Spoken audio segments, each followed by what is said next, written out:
Well, welcome back, guys.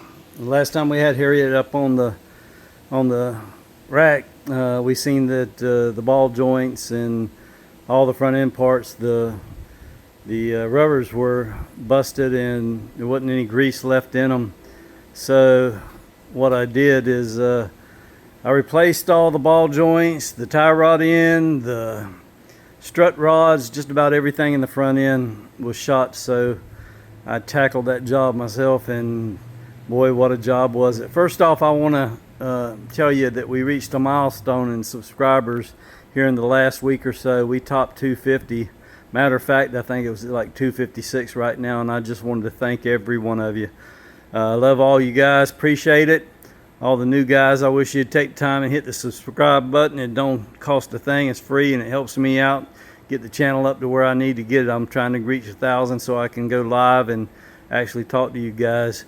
And I appreciate every one of you. Hit that button and like and share if you can. And appreciate every one of you. Like I said, last time we had her up on the rack over at E's shop, we noticed that just about every one of the boots was busted. And that meant that there was no grease in the knuckles and everything. So guess what? I decided to tackle this thing myself. He said he could do it, and I know he can. But these small jobs like this, I just have to sometimes do it myself. I tell you what, when you get into it and you start fighting that thing, I borrowed a couple of presses from a friend of mine around the corner, and appreciated Dennis for all the help. And it was a job. If you could have been over here and heard all the cussing, the banging, and the sweating, and the hollering, I tell you what, we were going to get the OEM parts, and I went to the dealer, and they wanted to sell the whole damn control arm. It was like, I forgot what he told me. It was like $3,000 to get both sides, because I was going to just do the whole thing. But they wouldn't sell you just the ball joint. They wanted to sell you the whole damn control arm. I said, no, thank you. So I went and got went to O'Reilly's. My buddy Caleb up at O'Reilly's over here, and we tackled it the hard way. I tell you, even with the press, the little hand press and beating and banging, those things were so tight, it was just ridiculous. Yeah, I watched them do it on YouTube, and it took dude about 15 minutes. Yeah, right. Beating and banging. I was about to get the torch out. And beating and banging, I don't even know how long it took. I'd give up on the time, but it wasn't no 15 minutes, I can tell you that. We finally got one of them busted loose, and finally got it out. And then it was just as hard going back in with little hand press and everything.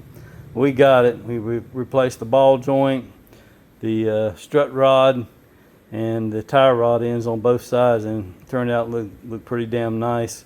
You can give you a view here. Here, I got my hand light here. Ah, dang, that thing's stuck on that drum. You can see everything looks pretty damn nice in there now. Yeah.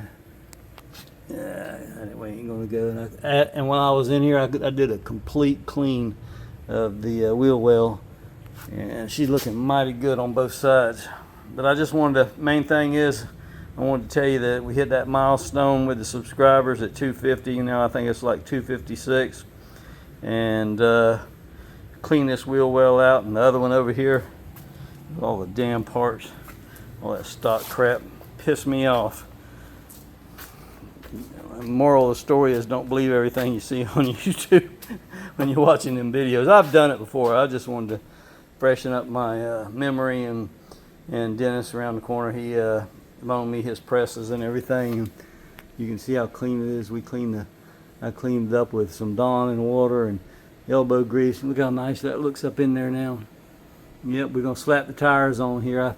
I marked the outer tie rod ends, the threads there, and I got it as close as I could get it. Also, I went and made a trip over to my buddies at down South Power, and we turned the rotors and replaced the pads. I went and bought some expensive ass Brembo brake pads, but these rotors were in such bad shape, I'm not putting them on there. I went and got some Brembo pads from O'Reilly's. I'm gonna have to replace these rotors on here, so I didn't put the expensive pads. I just got they wasn't cheap, the ones I got on here. and I'm gonna have to find some new rotors. And shoo, them damn things are expensive as hell. But you can see how clean it is in there. We cleaned up all the wheel wells. And I wanted to show you something that I bought. Let me get around here where you can see it. For the jacks. See that right there? I don't know if you can see the name of it. It says Jack Rod. And it's new to me, and I seen it and I bought one. You put that in there on your floor jack, and it keeps you from having to use your jack stands.